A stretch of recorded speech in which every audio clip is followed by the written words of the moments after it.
Oh, hello there. Aren't you interested in the constellation of Pisces? Well, let me tell you, this is one fishy group of stars.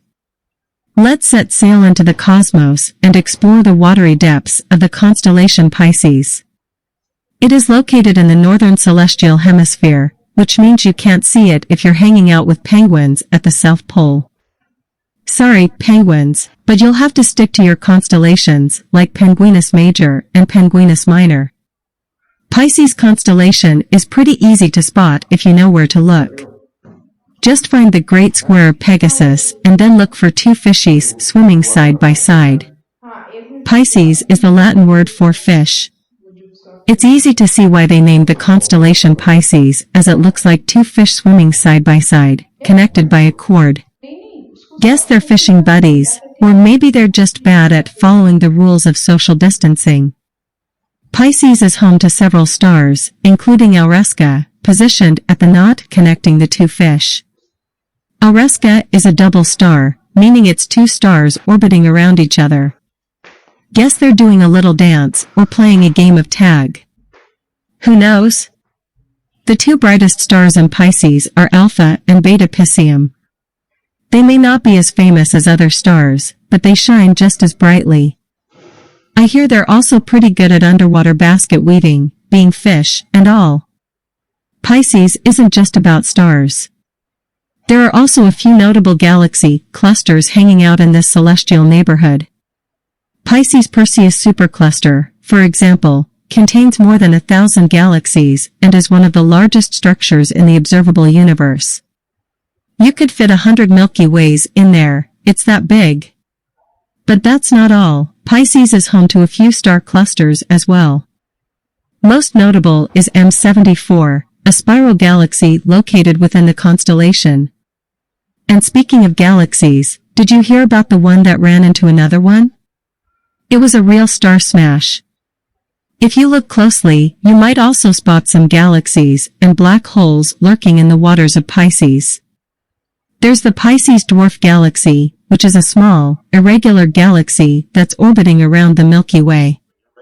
And then there's the quasar Q0906 plus 6930, which is located at the center of a massive black hole. Maybe the fish in Pisces are trying to catch a glimpse of these cosmic wonders.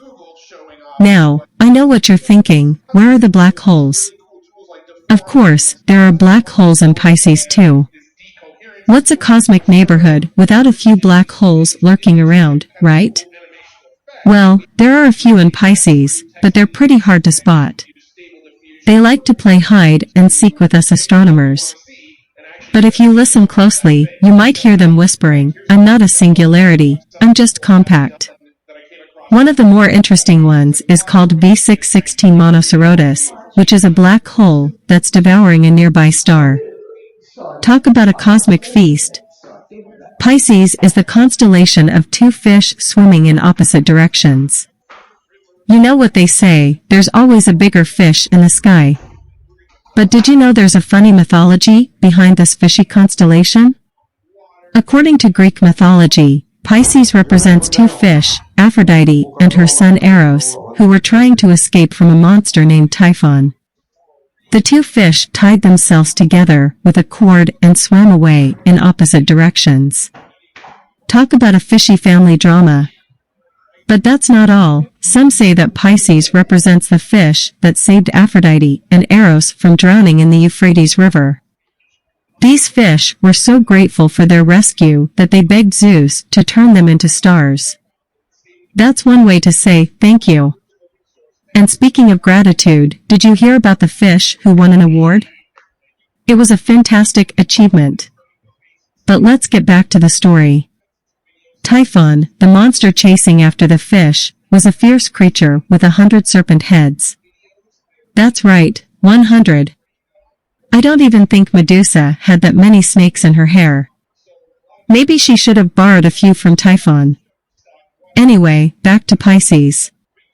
The constellation is said to represent the cords that tied the two fish together as they swam away from the monster.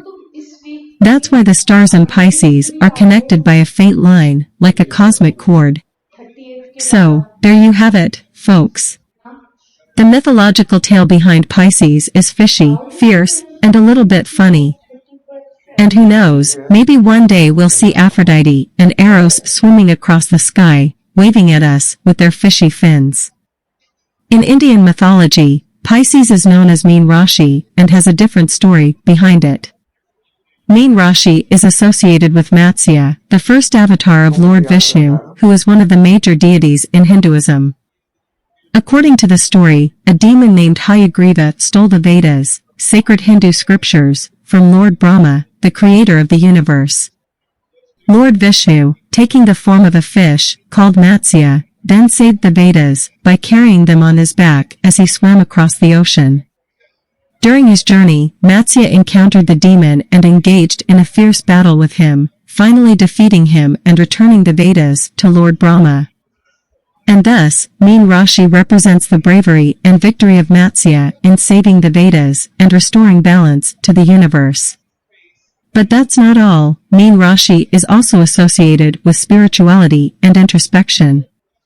It's believed that those born under this sign are highly intuitive and have a deep connection with the spiritual realm.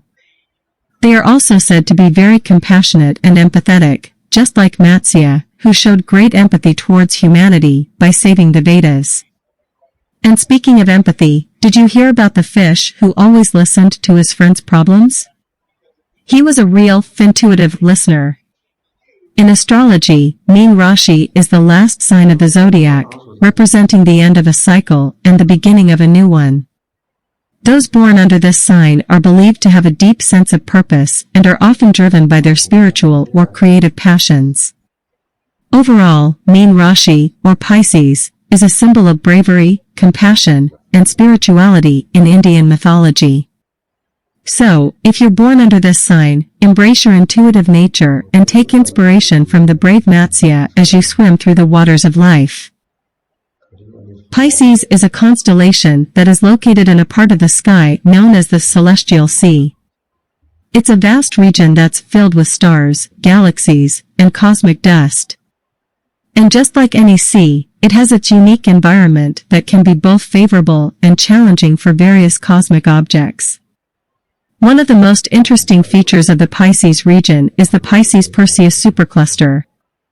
This is one of the largest known structures in the universe, consisting of thousands of galaxies. It's believed that this supercluster is a major influence on the cosmic environment in Pisces. The environment in Pisces is generally quite diffuse, meaning that it's not very dense with stars or other objects. This makes it a relatively peaceful region, with fewer stellar collisions and explosions than in other parts of the sky. However, this also means that it can be difficult for certain types of objects, such as star-forming regions, to thrive in this environment. On the other hand, Pisces is home to several spiral galaxies, which tend to be more conducive to the formation of stars.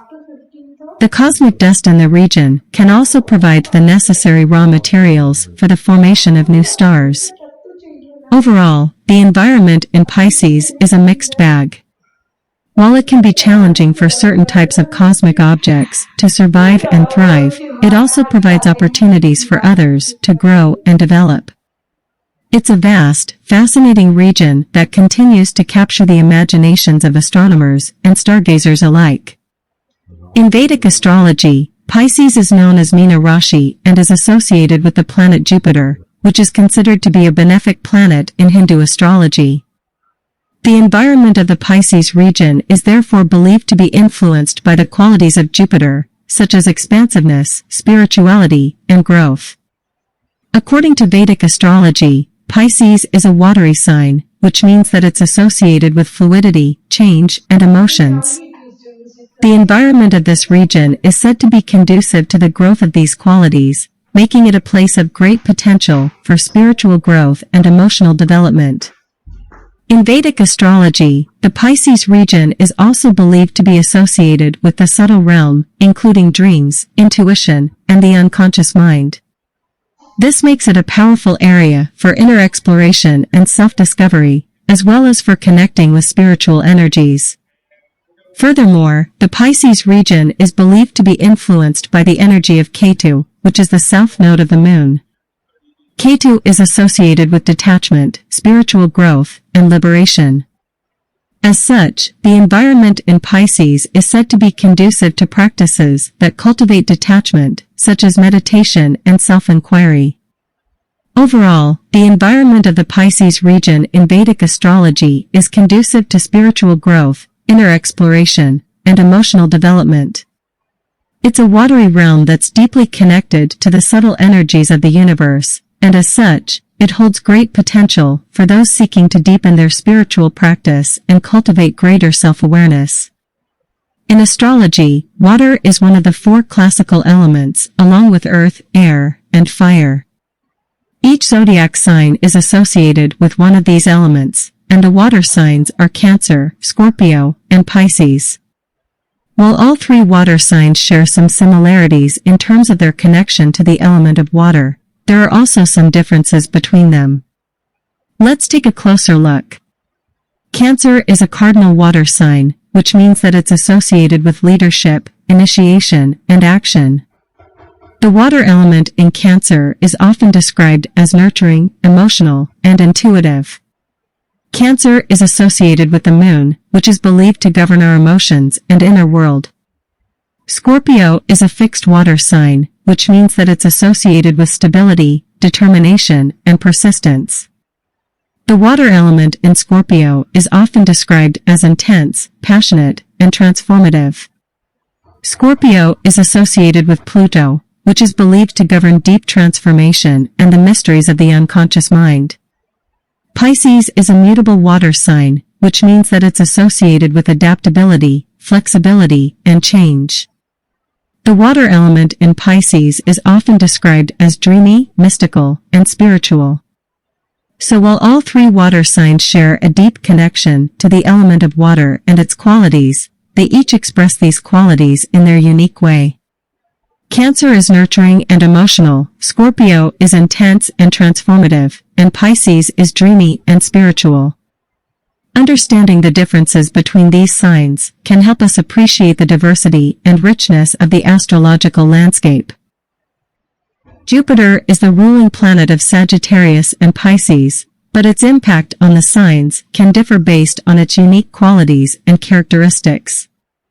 Sagittarius, a fiery sign, is associated with energy, enthusiasm, and creativity. Jupiter's influence on Dana Rashi enhances these qualities and brings good fortune, growth, and expansion. The planet governs knowledge, wisdom, and spirituality, so its impact on Sagittarius manifests in a desire for learning and a deeper connection with the divine. Pisces, on the other hand, is a water sign that's associated with emotions, intuition, and spiritual awareness. Jupiter's influence on Pisces deepens these qualities and brings a greater sense of compassion, empathy, and understanding. The planet also governs creativity and inspiration, so its impact on Pisces manifests in a heightened sense of imagination and artistic expression. Overall, while Jupiter's influence is generally positive for both Sagittarius and Pisces, how it manifests can differ based on the unique qualities and characteristics of the signs. Venus is exalted in Pisces, which is a very strong and favorable position, and its positive qualities are said to be magnified. Venus is exalted in Pisces because Pisces is a water sign, and water is associated with emotions, feelings, and intuition. Venus is the planet of love, beauty, and pleasure, and its energy is well suited to the watery and emotional nature of Pisces. Pisces is also associated with spirituality, compassion, and universal love. Venus's exaltation in Pisces enhances these qualities and brings a greater sense of harmony, love, and empathy to our relationships and interactions. Mercury is debilitated in Pisces because Pisces is a water sign associated with emotions, intuition, and spiritual awareness. A planet of communication and logic, Mercury doesn't resonate well with this energy and can struggle to express its qualities harmoniously and effectively in Pisces. Logic and spirituality are, after all, diverse. Jupiter, the natural ruler of Pisces, is a beneficial planet. Jupiter is exalted in Cancer and debilitated in Sagittarius. Jupiter's debilitation in Sagittarius can reduce its ability to impart wisdom and knowledge. Purvabhadrapada, Uttarabhadrapada, and Revti are the three nakshatras, lunar mansions, that fall within the Pisces zodiac sign. Purvabhadrapada nakshatra is ruled by Jupiter and is associated with the deity Aya Ekapada, depicted as a one-footed goat. Purvabhadrapada is associated with healing, sacrifice, and enlightenment. The fourth pada falls in Pisces. This pada is associated with the planet Mars and is said to have fiery energy. This pada falls in the Cancer Navamsha. Uttarabhadrapada nakshatra is ruled by Saturn and is associated with the deity Arbadnyanya, depicted as a serpent. This nakshatra is associated with strength, courage, and transformation. All four padas fall in Pisces. The first pada is associated with the planet Saturn and is said to have stable and grounded energy. This pada falls in the Scorpio Navamsha. The second pada is associated with the planet Jupiter and is said to have more spiritual and philosophical energy. This pada falls in the Sagittarius Navamsha. The third pada is associated with the planet Mercury and is said to have more communicative and intellectual energy. This pada falls in the Capricorn Navamsha. The fourth pada is associated with the planet Venus and is said to have a more artistic and creative energy. This pada falls in the Aquarius Navamsha. Revti nakshatra is ruled by the planet Mercury and is associated with the deity Pushun, depicted as a shepherd. Revti is associated with creativity, growth, and prosperity. The first pada is associated with Mercury and is said to have more communicative and analytical energy. This pada falls in the Pisces Navamsha. The second pada is associated with Venus and is said to have more artistic and creative energy. This pada falls in the Aries Navamsha. The third pada is associated with Saturn and is said to have a more grounded and practical energy. This pada falls in the Taurus Navamsha. The fourth pada is ruled by Jupiter and falls in the Cancer Navamsha. It is a very spiritual and compassionate pada. Overall, these three nakshatras in Pisces are associated with spirituality, growth, and transformation. They offer a habitat to pursue the spiritual path, overcome obstacles, and manifest creative potential.